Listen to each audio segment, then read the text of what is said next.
So yeah, in the future, in terms of content, we're going to have a lot more podcasts where it might be you and Acacia, it might be me and Chloe, it might be Chloe and Acacia. We'll really try, but we'll try and get Ian on one of these as well. Don't think anyone's ready for that. Yeah.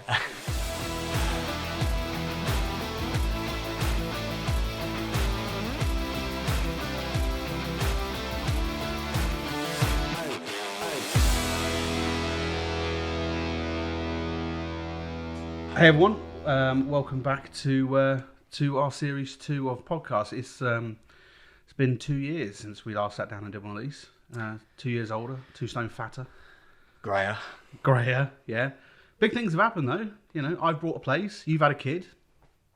It's been busy. It's been a lot going on. I'm not sure what we're going to talk about today. We've not got much. You're not sure what we're going to talk about. Yeah, not a lot's happened in the last 2 years. It's been kind of quiet, hasn't it? Yeah, strange times. Good to be back. It's good to be back. It is good to be back. I was looking forward to doing these. It's good just to kind of get down and sit down and sort of digest of everything that's gone on. And obviously a lot's gone on in the last 2 years. That's been pretty crazy.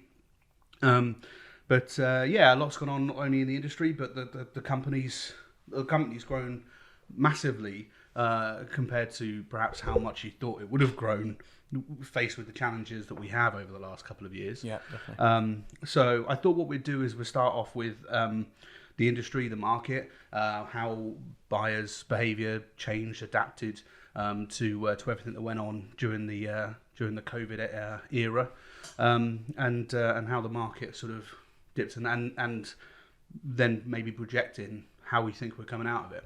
Yeah. So you're probably better to answer that than I am. I could probably answer it from a point of view of what we've been doing marketing wise, but what do you think?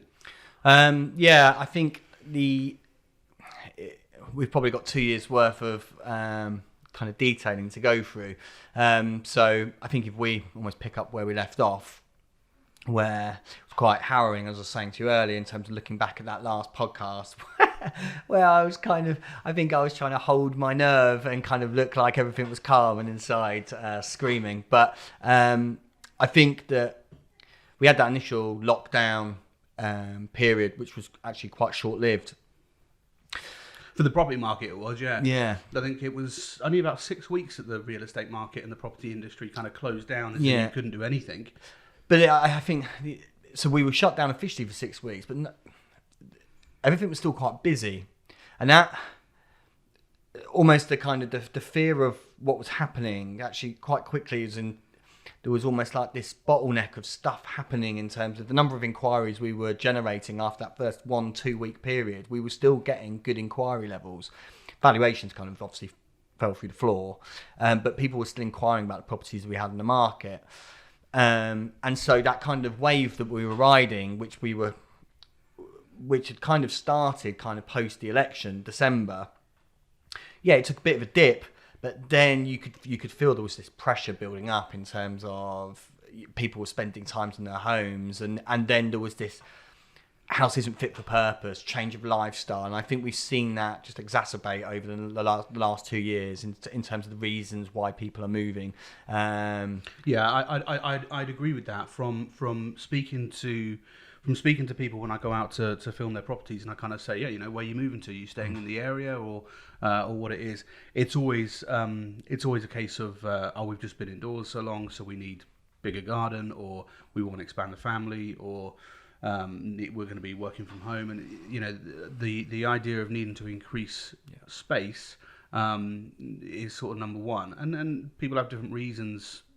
What space they want to increase, but I can't remember where I saw it. There was definitely some data to basically rank that the number one thing that people are looking for in a home when they're looking to buy one was space for an office and a garden. Yeah, and that was quite soon after the people started coming out of lockdown. Yeah, I think more space is definitely a huge thing for people. So more of everything, I think. Bigger rooms, additional reception rooms downstairs in terms of playrooms, bigger gardens for sure is a huge factor for people in terms of if we can't go out, we need this kind of outdoor space where if you've got kids, if you want to entertain people. And how people's homes have become much more, they need to be multifaceted in terms of it needs to do lots of things as opposed to being somewhere where you just sleep at night, because actually your lifestyle is outside of your four walls. There's definitely been a change in terms of people are looking for different things. And yeah, I think that really is what's fueled the market in terms of people are moving because they want to move. And they want these things opposed to kind of having to because of job or kids or all those bits and pieces. Yeah, no, I certainly agree. If we just park that for a second though and just backtrack a bit, what we were saying about how the pressure was building. If you think way back to 2019, which seems like a decade ago, and what you were saying about pressure and things, sort of November, December time, in 2019. That was really reaching its fever pitch in terms of the pressure. You'd had Brexit and everything that had been going on before that. Then you had the election coming up, and there was all these uncertainties that were finally going to be addressed come the election, because whoever won that, in this case it was the Tories, you knew then what would be happening with Brexit, and then that would give certainties to markets. It would give certainty to homeowners as well. Yeah. So when that happened in 2019, around December time, there was this just explosion, and then obviously it was short-lived because it was when did we go into lockdown in the UK? Was it May? Was it March? No, it must be March, because that's the final podcast we did was March. It was March, yeah. So what, like 3 months into the new year, not even towards the end of the financial year, and then it was just, it was just cut off. But then that in itself created a new build-up of pressure. It was a bit of a stop-start between 2019 to 2020, but each time it started with a really big bang. When we came out of lockdown, and this is certainly not something that we just experienced here. It was market wide, and with it was just an explosion of people wanting to put their house on the market, and there was people recording their highest. Yeah, to a lesser extent, you tend to see that. You tend to see that Christmas time, where people kind of have an extended holiday or an extended period away from work, that almost people come back with actually, I'm not sure the house is right for us. We spent time in it, and we've always seen that to a lesser degree. Rightmove will always quote the kind of the sort of the record numbers they do sort of post Christmas, but that always feels like that's people who just kind of have decided that their home isn't kind of right for them anymore because they've spent actually a fair amount of time in it. This was that on steroids. This was, the influx from London and the M25 corridor, and the amount of buyer interest that we've had in our properties from that area of the country is vast. And that's from people not needing to be in the office. Actually, if their social life has been removed or their need to be in the city is removed, then almost why are they there? And we've seen a huge amount of numbers of people who are kind of looking for a lifestyle change. And that's quite, I feel like that's quite rare. It's certainly the first time I've ever sort of really kind of physically noticed it, where people are making lifestyle changes. People are changing their lives, and their home is a big factor in doing that. What are you noticing more? Might be an interesting question to answer. Are you noticing that there are a lot of people who are local, who commute to London, who are now not doing that because their work environment has changed, and so they're staying local and looking to upgrade their house? Or is it not people who are commuting, and it is mainly out of area buyers who are actually coming to the area? I would say that what we've noticed is the out of area buyers. So people who don't live in London, the M25 corridor. They live there because they need to be in London every day, and they don't need to be anymore. Almost their offices have changed their behaviour. They're saying, actually, we can function without the need for you to be here. On that basis, it feels like people have said, well, if I don't need to be here every day, we don't need to live here. Actually, let's go and live closer to parents. Let's go and live closer to family. So it might be people who are from the area, but are moving back. Right, getcha. Okay. I've seen quite a lot of that in terms of, actually, I was brought up here, I made the move, and now I'm coming back, actually. And again, and I felt this from a personal perspective, in terms of family, certainly that first lockdown, family not being able to see kids.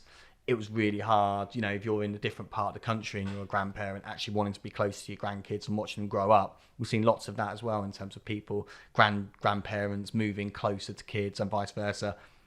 kids moving closer to grandparents. It's It's a whole number of things. Usually you can't really pin it on one thing and say it's just that. Actually, there's a number of reasons, but most of it is to do with lifestyle, in terms of people are doing things because they can, because they're not necessarily restricted where I work here, so I've got to live here.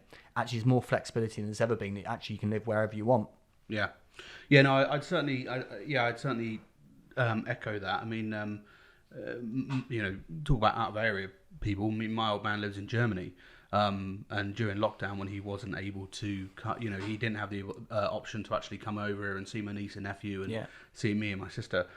I could tell it really hit him hard, and he's an ex-military guy, and he doesn't really sit there and let his feelings be known.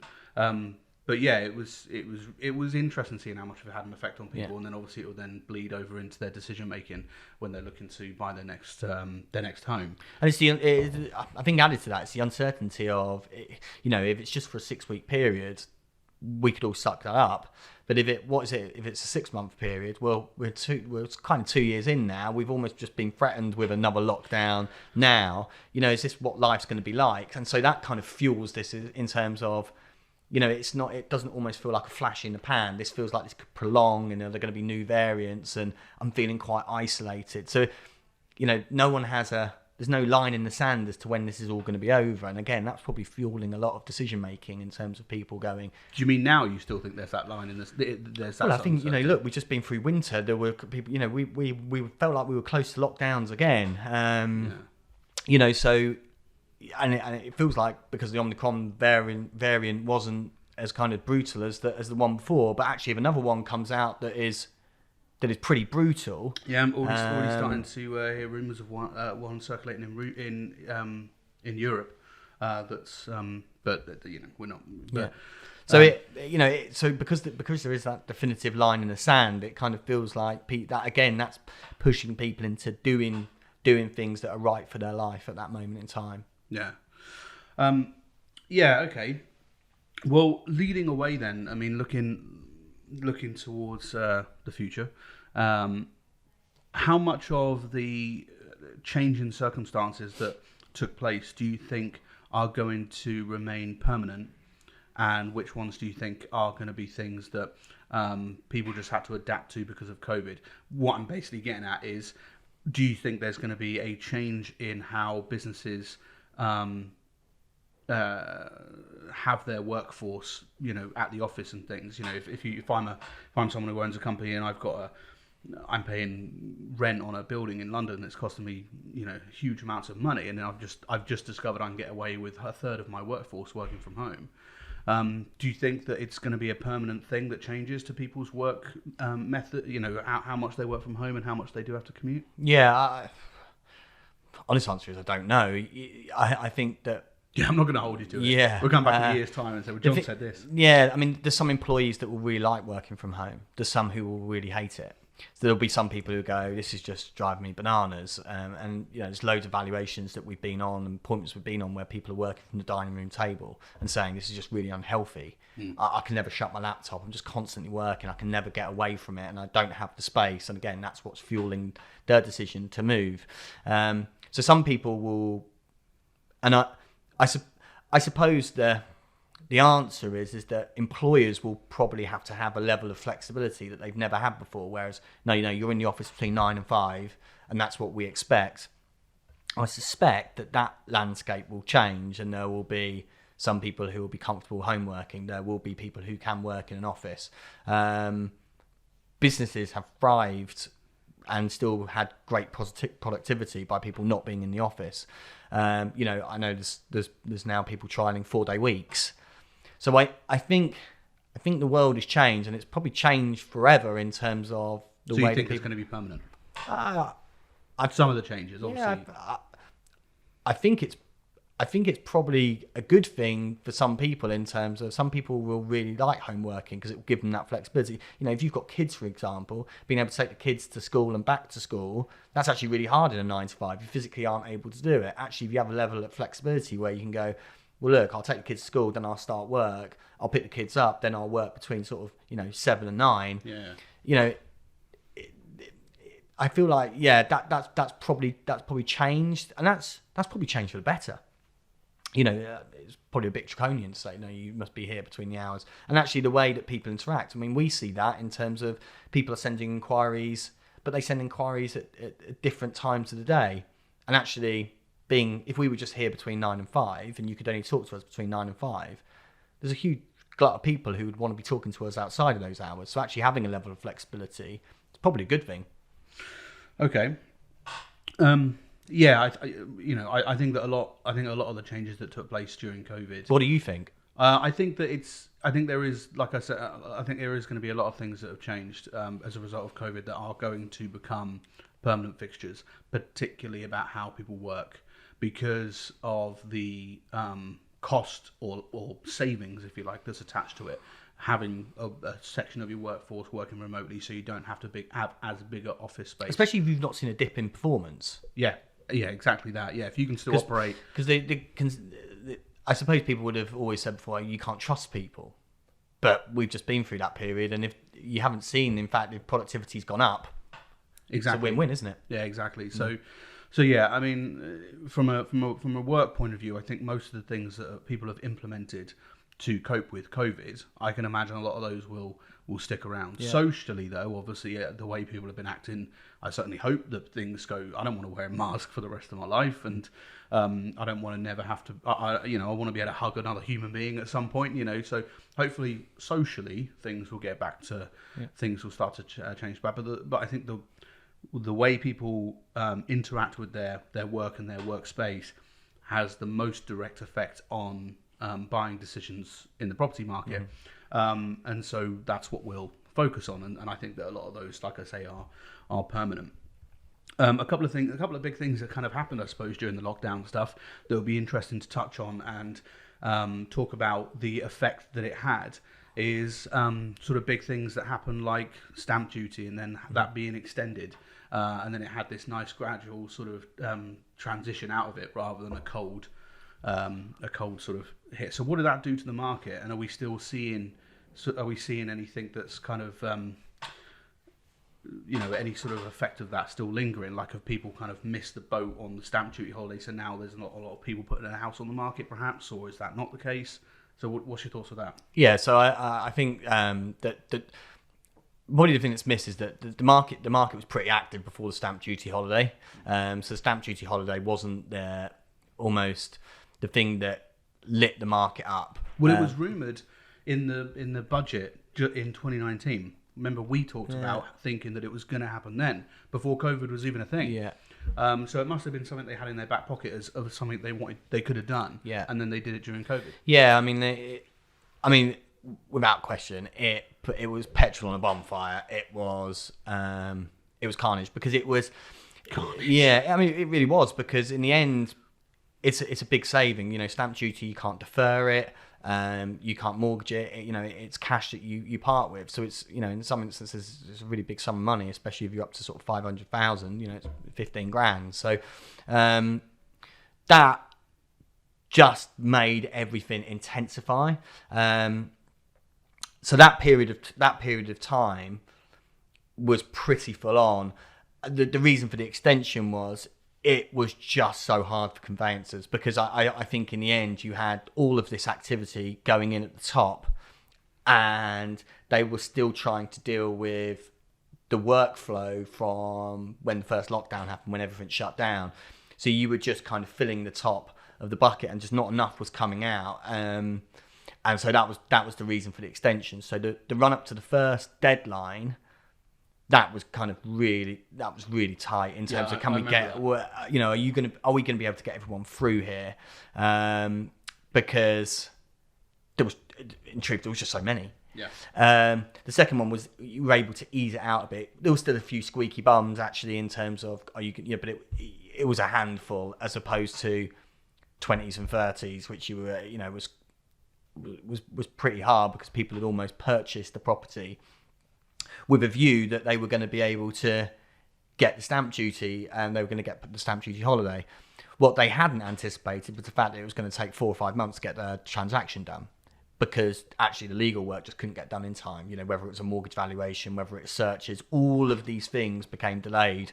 And obviously in the end, that was the reason that the deadline was extended, because in truth, it just wasn't long enough to almost satisfy, because the time that it took to get your home completed had almost doubled. I mean, it pretty much had doubled. Yeah. And okay, how much of that is still kind of lingering? Stuff to do with stamp duty, because it's all finished now, isn't it? Yes, the stamp duty is finished now. I think there was probably a little bit of a lull after that, which you would expect. If you're going to sell your house, you'll probably sell it in a time where you're going to get the biggest benefit. Yeah. But I think that we've come back this year, and you're starting to see it kick off again. Well, that's why I asked, because like towards the end of last year, there was this. Sorry, not something that only we noticed. It was a common thing that there was lots of buyers in the market, not a lot of stock. So I wondered if that was a result of that. People kind of go, well, I should have put it on 6 months ago when the stamp duty holiday was a thing. It's now not, so I'm not going to bother. I wonder if that's what it was. I might be completely off the mark. Well, I think if you think that kind of years gone by, probably the 2-3 years previous to obviously the first lockdown, probably only 45%, 50% of houses would actually sell. You're now in a position where 85% of houses have sold. So there's not a lot of stock coming on the market. It's just that it's selling quick. So the agency numbers are down in terms of available properties, but that's because they're churning them. And the houses are going on the market and they're selling quickly. That's why you're seeing house prices going bananas, because in the end, it's demand in terms of if you see a house sell for 350 and then the number one comes on 375 and it goes, and then you see your neighbour's house goes for 390 and then you see it go for 400. It's encouraging people to go, blimey, we've got good equity here. We can almost scale up to buy our next house without it almost costing us anything on our monthly payment. Well, what's going on then with the house prices? Because it might be really bad of me to say, but I mean, like, I haven't kept an eye on it. My end of the business is one where I suppose I don't have to in order to do my job. It's an interesting element, and I do every now and again look into it. But house prices sort of climbing. Are they plateauing to what they were? What's going on? Yeah, I mean, house prices have massively increased. I think last year you probably saw an increase, depending on which village you're in, between sort of 8 and 10%. Some houses would have increased even higher than that. The top end of the market is incredibly buoyant because of the reasons behind the M25 and London corridor. These people have got deep pockets, and in terms of affordability, our area is really affordable for them. So the top end of the market is rampant at the moment. That we can use an example there in terms of Divana in Cow Lane that we put on the market. We put that on the market this time last week. It's had 3,000 video views. I think we've had 6 viewings on it. It went for full asking price yesterday. That's at 1.3 million. And then that's not an isolated, we've had lots of examples of that over the last sort of 18 months, 2 years. But, if you've got a 4-bedroom detached house, that's going to be in huge demand because people want to upsize from a 3-bedroom semi. There doesn't feel like there's any element of the market at the moment where there aren't buyers out there for them. And that's an unusual situation for us to find ourselves in. And that doesn't show any signs of wilting because of the demand that's out there. It's still relatively cheap. Money is incredibly cheap at the moment. People have got more money in their pocket because their house is worth more money.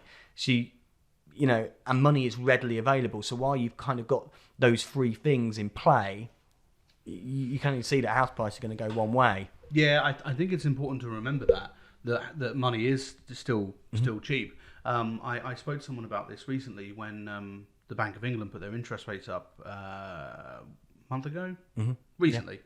Start of the month, yeah. Yeah, and this person was saying how it'd be a bad time to get, because I was just on the verge of getting my mortgage to buy a place. And they said, it's bad for you and things. I'm like, no. You have to remember, we were spoiled. Back before the pandemic, it came down to really low numbers, and then it was at 0.5. We've been really spoiled in terms of that, and just because it's gone up now doesn't mean that it's suddenly now interest rates are ridiculous and things like this. It's still cheap. Really, it's really cheap. And the thing to add to that is so money is really cheap. It's readily available.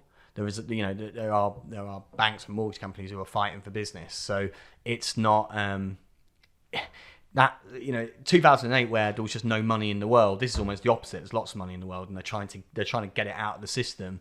And again, that just makes it really attractive for people. Good. I think that's a good debrief about the market. Those are certainly the things that I wanted to sort of chat to you about. And is there anything you wanted to add about how the last 2 years have been with regards to the industry, the market, and stuff like that before we move on to more? Yeah, I suppose the outlook for the market, I would say through 2022 is I would expect more of the same, because for the reasons that we just talked about, in terms of huge, there's huge demand for properties.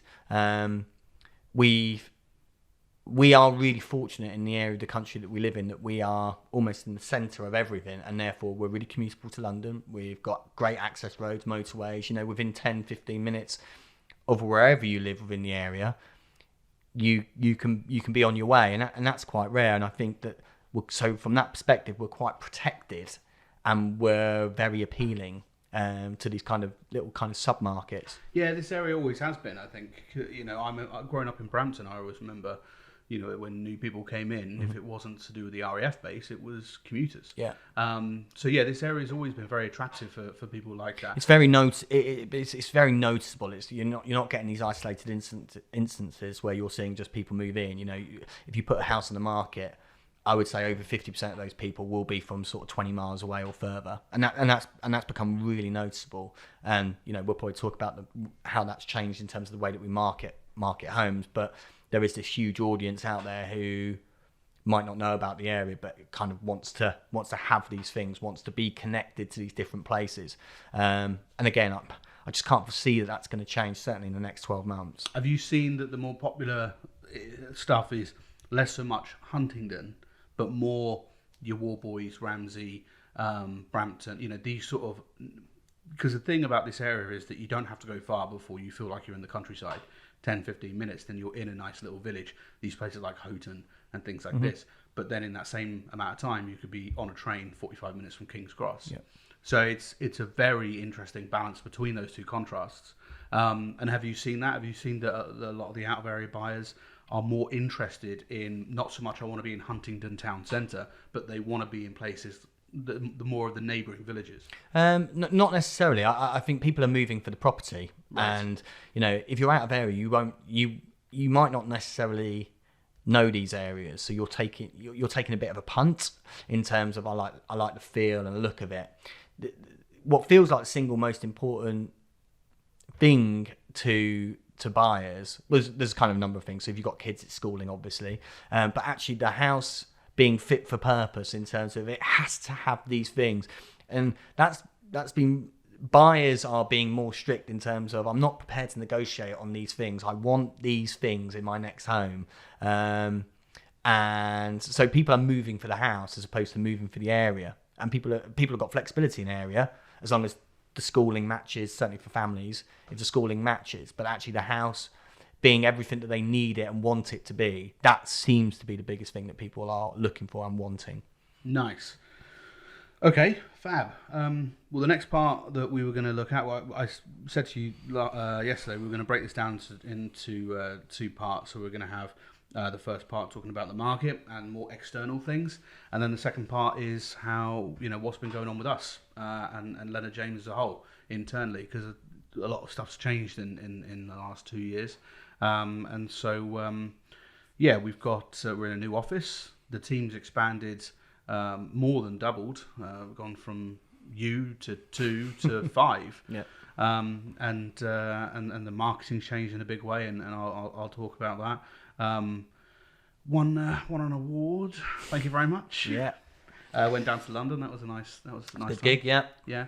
So yeah, there's been a lot of changes, and obviously this is your house, this is your arena, and so I just thought about the changes that Lennon James has gone through. Yeah, I think blimey, again, it feels like a million years ago, but and I think that probably echoes what we were just talking about, in terms of, although we were locked down, the market didn't really stop, because Ian came in the April. So I don't know when you had the discussion with Ian about him coming on board during lockdown. Yeah. Because when we broke for lockdown in March, me and you put out a video saying we were going to work from home.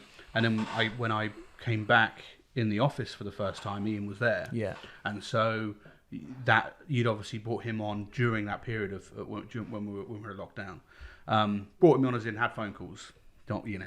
You weren't there, man. Yeah.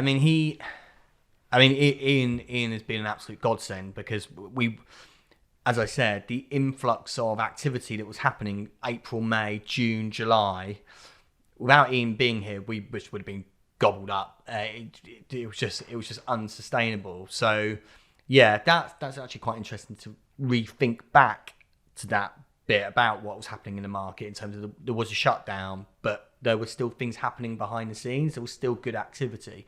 So Ian came in, and I think Ian coming in then kind of created this. You know, we were selling more houses, we were putting more houses on the market, and you know we've always strived to. The purpose of the business was to make sure that we took care of people all the way through the process. So we then were doing a really good job at the front end in terms of being able to present houses. We were doing a good job in terms of being able to deal with everyone in viewings, take care of everyone, make sure that we would give them feedback, all those elements. We covered those bits. And then because of the pressures on the conveyancing world in terms of everything was doubling, we really had to get a grip of taking ownership of the legal process for our clients and also for our buyers, because it was getting really tough, like really, really tough in terms of just getting stuff done, and people's expectations was they were going to be in within sort of 8 to 10 weeks. And in some instances, searches weren't even coming back within that time. You know, mortgage valuations hadn't been carried out in that time. So Acacia came and joined us in the August. And yeah, that has changed. That's changed our business dramatically, because we can confidently sit here and say we are going to fully take care of you all the way through, and not just list your house and do some inquiries and then you're on your own. I think in a podcast, but I might be making this up, so you pull me up on it if I've just pulled this out of my head. But I think that I was talking about, I think we did a recruitment video, and I think what I said in the recruitment video was that what I wanted was to almost bring in a concierge style of viewing experience. Well, we haven't scrapped that actually in terms of the way that we interact with people on viewings. We want it to be that way where people have that experience, it's just about them. But actually the concierge bit that we've introduced is really the point when you get your offer, we are just going to heavy lift, and we are going to do all the heavy lifting for you, and we are going to take ownership of that legal process for you, because that is the bit that is the worst bit of the process for agents, for buyers, for sellers, and for conveyancers. And someone being that conduit to kind of hold everyone together and communicate effectively, it's so important. I can't stress how important that is. And because of the sheer numbers we were doing, and because of actually how important that we see that, we then brought Chloe in as well. And that team will grow through the next 12 months as well. We're looking to add to that team just to make sure that we're able to keep getting better at being able to deliver that one-on-one. You know, if you need us, we're there. We'll guide you through it. It is the single most important thing, I believe, for an agency to excel at. No, I completely agree that it is. You know, I always think of this as like a conveyor belt, and and it goes down the process, and each person does their little piece of work on it. So it starts with you with the valuation. You win the valuation, it then comes down the conveyor belt to me, and I have to do my job well and make sure that it is packaged and polished and looking the best it possibly can do, so that when it hits the market, it creates the most impact. And if I do my job well and it creates the most impact, then you get a lot of inquiries about it, so that it can be passed to the next person, Ian, who can then sieve through all of those inquiries and know I've got this much of an audience to deal with in terms of viewings. And then if he does his job right, it then goes to Acacia and Chloe. But their section of that conveyor belt is this, whereas the rest of us are doing smaller bits. and they have a lot more spinning plates to have to deal with. My spinning plate is just one, which is the content and how it looks, and I can perfect that and I can increase the quality of it, but it's still just one spinning plate. Yeah. Whereas they are, I mean, Acacia was when she first came on, and when it got towards the end of the first stamp duty, that nearly, she was nearly broken, bless her. That end of the whole process, having a team that are fully managing it is really important, and I think that it's the most important in the whole thing, because it's the final step that our clients have with us before they step off to be in their new home. You could have the best experience with evaluation, and you could be blown away with the marketing, and you could be really impressed with Ian that you got your house sold so quickly. But then if the next 50% is utter dog shit, then that's going to be the lingering taste in your mouth. That in the end, that's why people say that moving house is the most stressful thing. Moving house is really, really stressful. But if people don't move house that often. The legal process is really complicated. People are literally going into a process that they don't understand, and they don't know what's coming next, and they don't know what they need to do.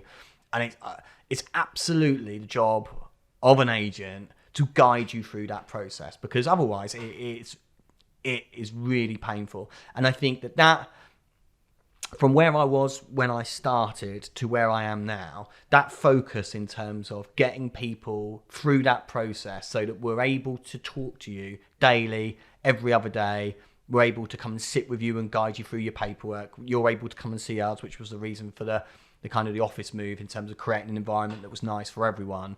That now is the single most important focus in terms of service.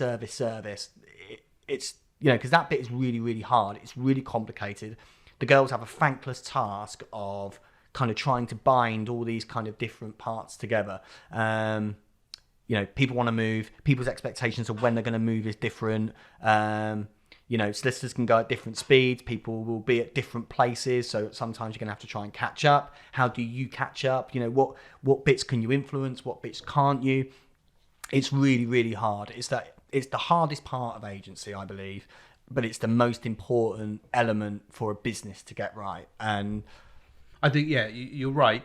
Obviously, I've always said, and it's still the case, that I've come at this from an outsider's point of view. This wasn't my industry, and so witnessing the whole process and knowing where the most stressful parts are, it's certainly in that in that last leg of everything. You're right about the balance, because it's important to have the intention of building that role from the point of view of service, but it's also about being relentless.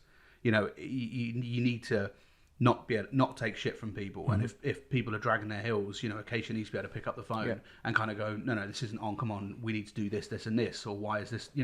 Well, it's just about you've got to be able to communicate. So the thing that people don't like the most is not knowing what's happening, and so we make a conscious effort to communicate, but communicate in a way that means that you're understanding A, what you need to do, and B, where you're at in the process and what needs to happen next.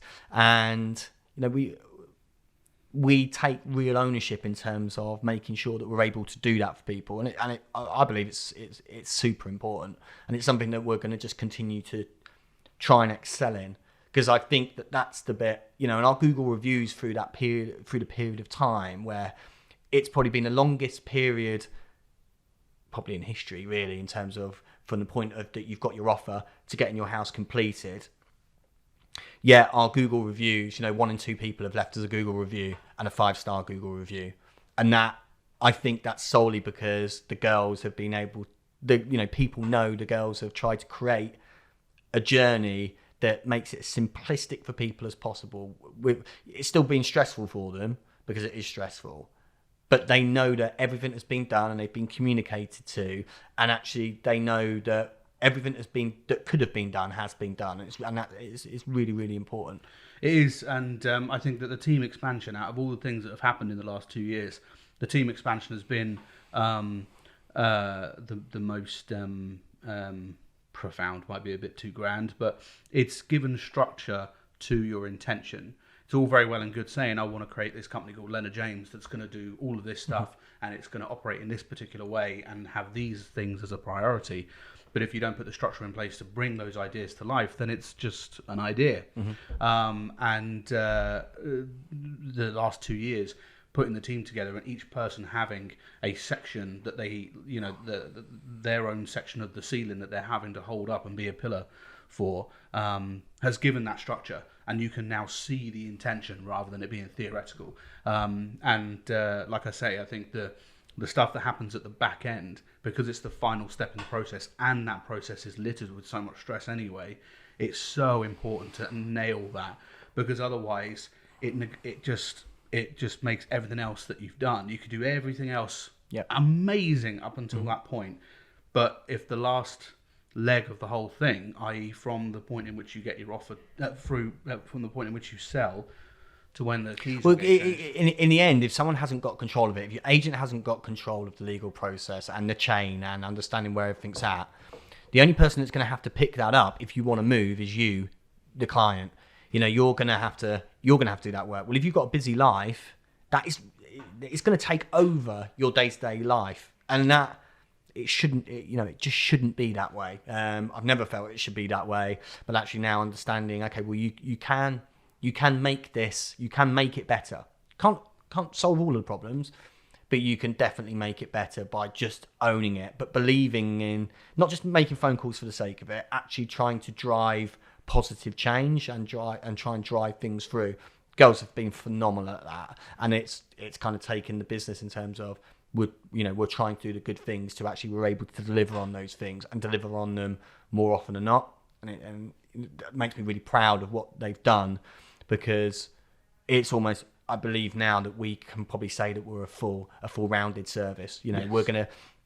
We're gonna take care of you the minute you put your house on the market, and we're going to help you find a property. And if you need help with negotiating that, we can do those things. But you're never going to leave us. We're all in the WhatsApp group with our clients. They can speak to any of us at any point. Vice versa, we can talk to them. There is constant communication from the minute you put your house on the market or the minute you have a valuation to the day that we come and meet you and take the keys off you. And that was always the vision. But being able to almost kind of deliver on that vision is, that's probably the proudest achievement, I guess, in terms of being able to take what I wanted to do on paper and actually physically be able to deliver that in real terms. And the real terms is that, as I said, one or two of our clients have left us a 5-star review and said thanks, and have then recommended us to people. It means that we've done the right things, and we've done those things probably in sometimes at the kind of detriment to the business, in terms of we could have taken more houses on, but we wouldn't have been able to deliver the service. So we haven't taken more houses on. We've made sure we could deliver for those people because we didn't want to break ourselves. Well, I think that's important. It's important because it reflects. I think it's important because it reflects the genuineness that you have of quality over quantity, and the fact that you want to everything that we do here is in service to the customer. And if you said that but then took on 100 properties and therefore you couldn't give all of them the same level of service, then it obviously is just words and it doesn't mean anything.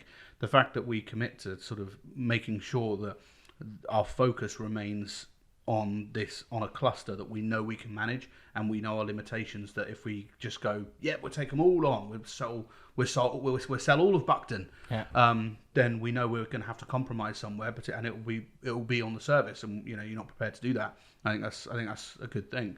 For me, my motivations for wanting to do all this is that, like you say, selling a house is the most stressful thing that a person can do. Well, it's definitely up there, yeah. Yeah, and if somebody out there is about to embark on a 2 to 3 month period of their life that is riddled with anxiety, stress, and migraines, and your intervention... Are you talking from a personal perspective? Yeah. But your intervention can mean that becomes less so for that person. Yeah. That's a good reason to get out of bed in the morning, and it might seem a bit overkill to think like this, but if you can make somebody's life better for a period of time where typically it would be worse off. That's a good thing to be able to do. And I can only go so far with that, with my corner of the business in terms of the marketing and the content. What the girls do really puts meaning to that intention. Yeah, I think that's the job. The job of an agent is to do those things. Unfortunately, I think that too many has been about kind of chasing new listings, and it all being Market about share. trying to get market share, and actually more, because you can easily fall into that trap. It's easy to be hypnotized by the shininess of sale figures going up and just more of this and more of this, and you quickly lose your intention. I said it to you recently, actually, when we were talking. I can't remember what we were talking about, but I said to you, I think that anyone who starts a business, who jumps off the edge and goes self-employed and starts their own thing, everybody starts well-intentioned. Yeah. Everybody starts with, well, I want to do this but in a different way because I think this way is better. But just look at the plethora of businesses out there. Obviously, they don't stay like that. So what happens? I think it's because as your business grows, you get a million miles away from your original intention, and then that's when things like what you're talking about happens. Because it's actually really hard. Yeah. To do all the things we're saying is actually really hard. The girls are relentless. They don't. They are pretty militant. We'll have to film them one day, and I'm sure we'll get them on the podcast actually to talk through exactly what they do. Because I'm sure that people don't see exactly what they do, but it's really, really hard. It's really that part of the job. In terms of a estate agency, the legal part of the job, in terms of getting someone from sale to completion, that is the hardest bit of the job. Yeah, and it's the bit that's really unsexy. There's nothing fun about just phoning solicitors, phoning buyers, phoning clients, getting updates, pushing people along. It's someone has to take the ownership and making sure that stuff happens. And that bit is really, I've said it already, but that bit is really, really hard. But thankfully, Chloe and Acacia are just the best of the best. They're just sensational at being able to do that, and they really care about what it is that they're doing. And that from a business perspective, that's awesome, because there's no worries at the point that you get, an offer. You get an offer, that the service is probably going to intensify because the girls just grab it and they run with it. Yeah. Well, it's interesting that you said that, because it was going to be the next thing that I lead to, is that now that the team's expanded... It's almost like we... Yeah, it's a good segue. like we've planned this. Yeah.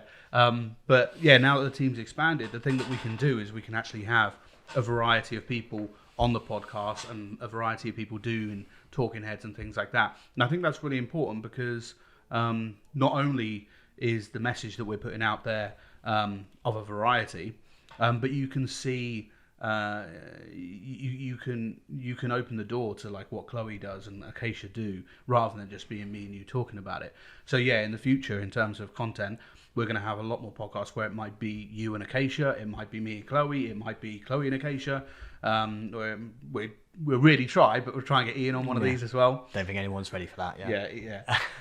But yeah, it's a nice thing about the team, is that having going from 1 to 2 to 5, is that we can now put out so much more content with a variety of people in it, talking more specifically about their corner of the business. Yeah. I can only go so far when talking about what the girls do. You could probably only go so far talking about what I do.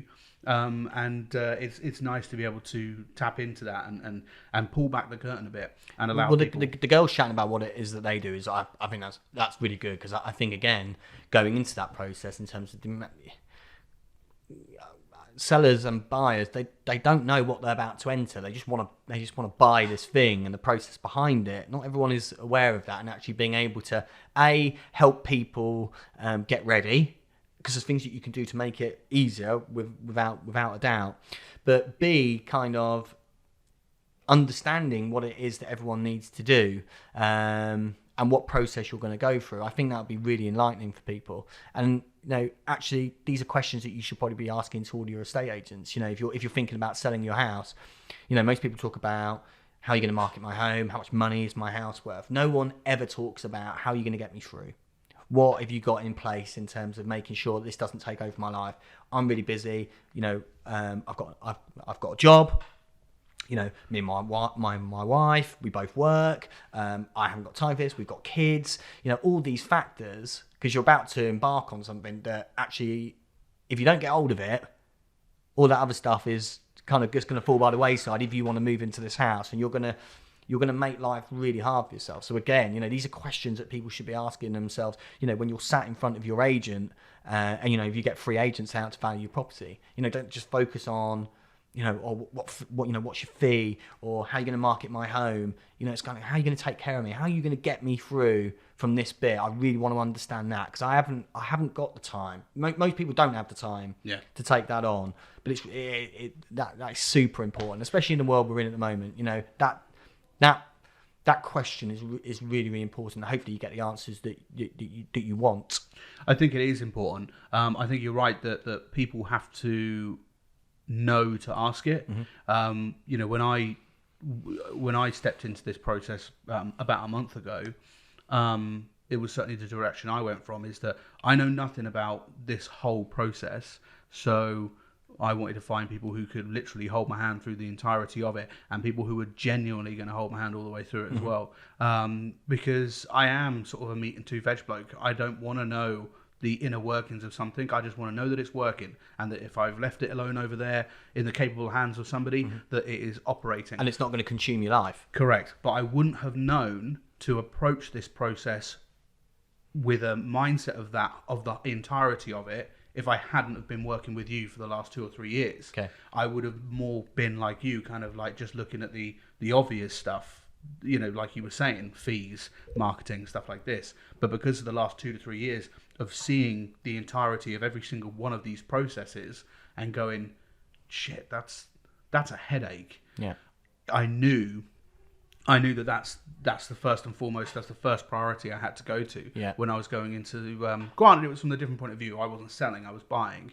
But yeah, that came from the experience of being informed by this place. Yeah. And so it is the right question. It is the question that you should be asking, as when you sit down with an estate agent, is say, tell me what the entire process is, and tell me how you manage every single stage of it. Not just this beginning bit until we sell, and then it's whatever. Yeah.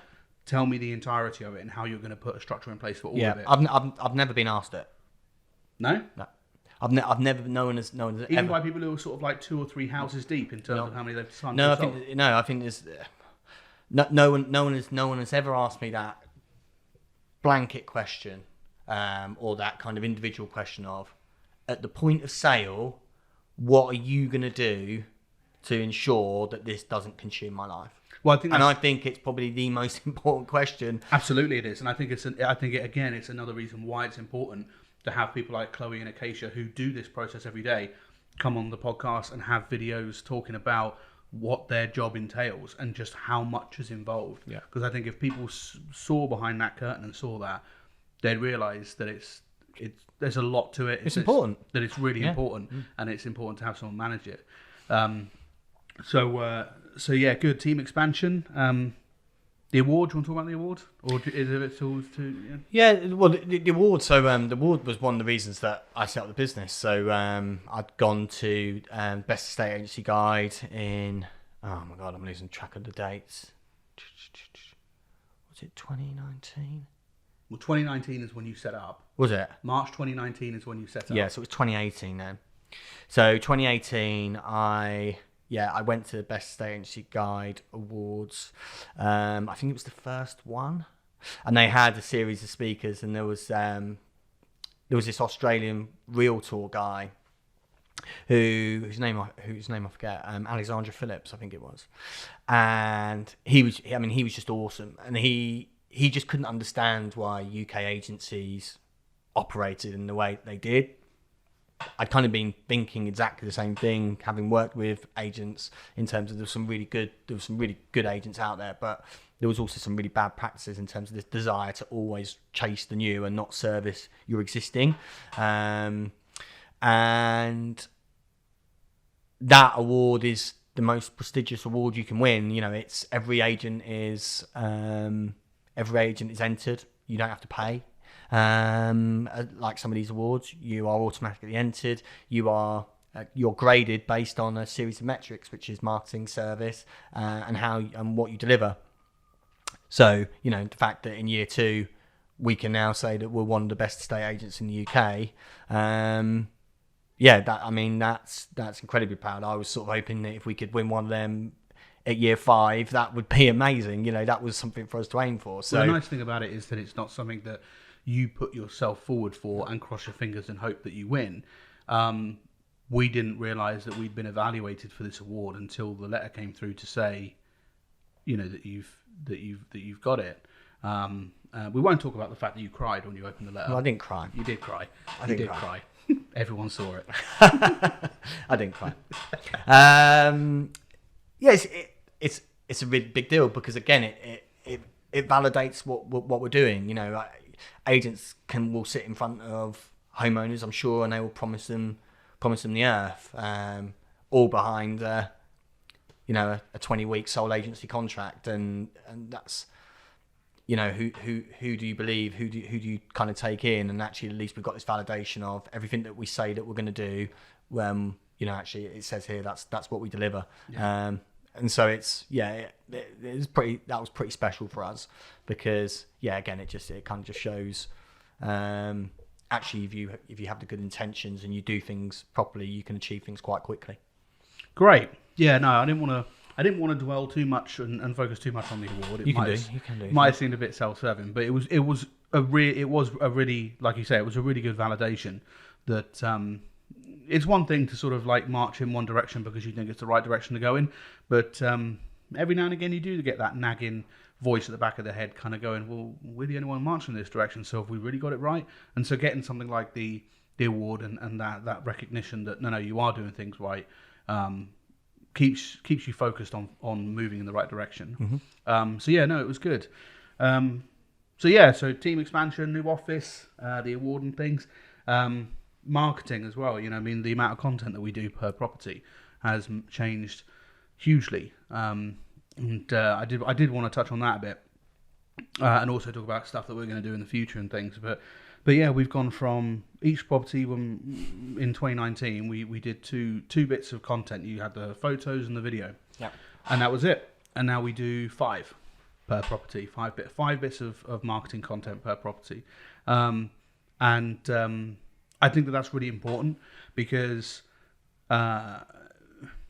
before, when you just had photo and just had video, you had to pack so much into the video. It had to be multi-intentional. You had to be informative with the video as well as it being a marketing hook, as well as it being loads of other things. And it's very hard to make it, cross-platform like that, make a piece of content that hits all those things. And we did an okay job, I think, at the beginning, but I certainly fixed it. I made sure that it concentrated more on being a marketing tool. But then what we've done is now, so we've got photo, video, we do full 360 tours for every property. We have a photorealistic and 3D floor plan, and then we take all that digital content and put it into a brochure that's easily digestible for people.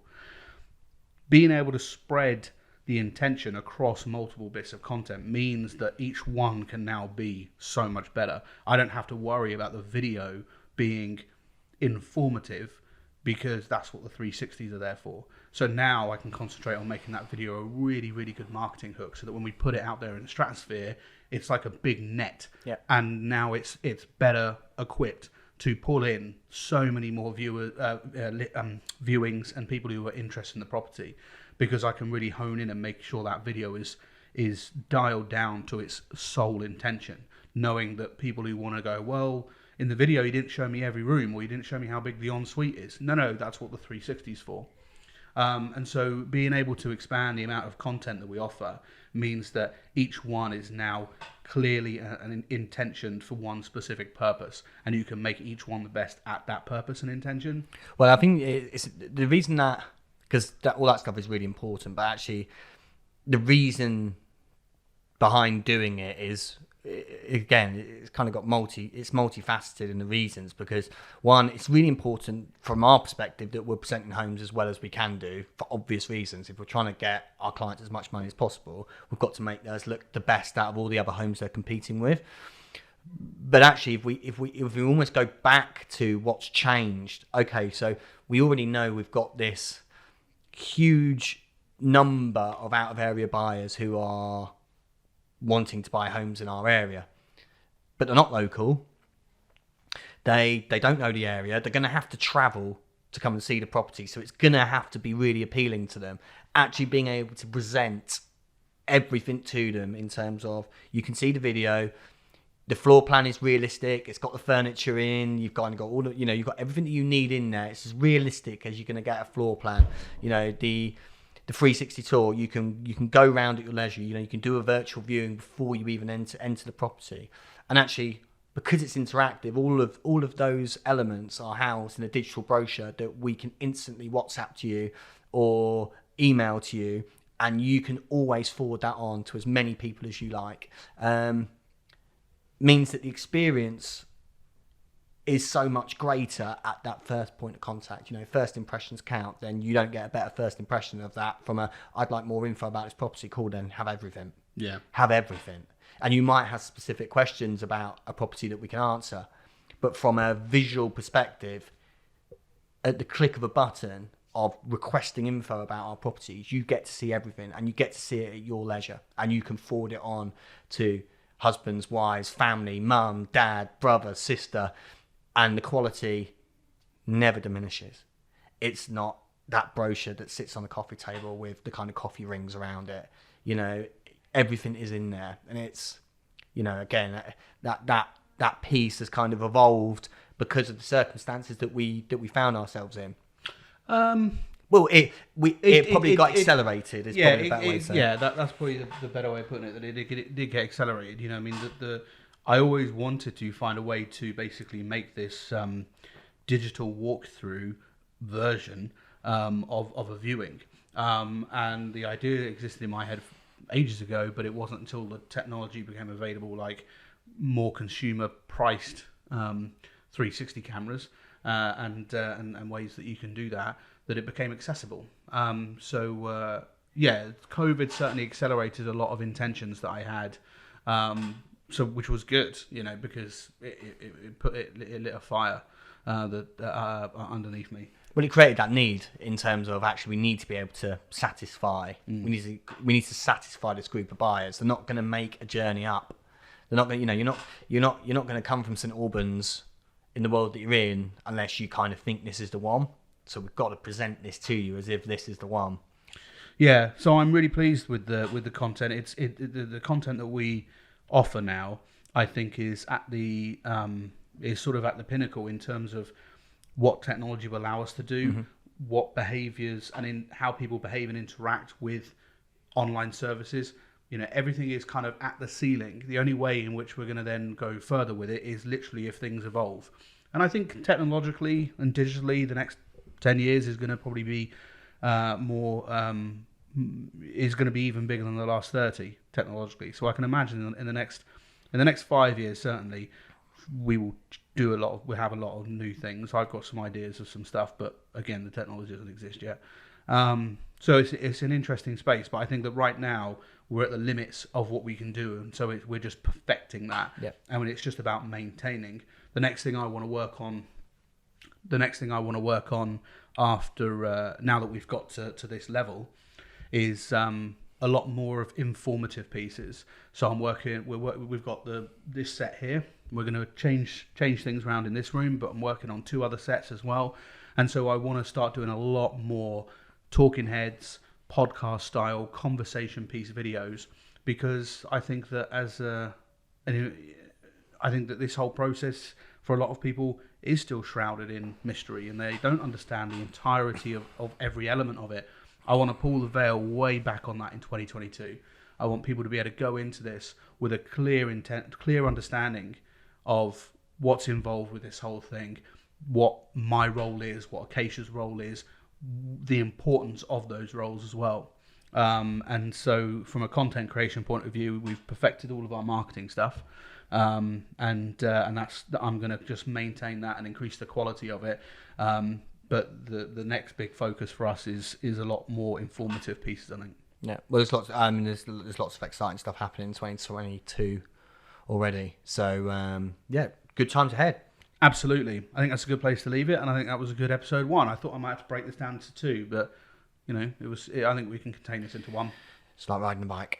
Yeah, it's great, good stuff. Right, well, I hope everybody liked that, and I hope everybody took at least one thing away from it.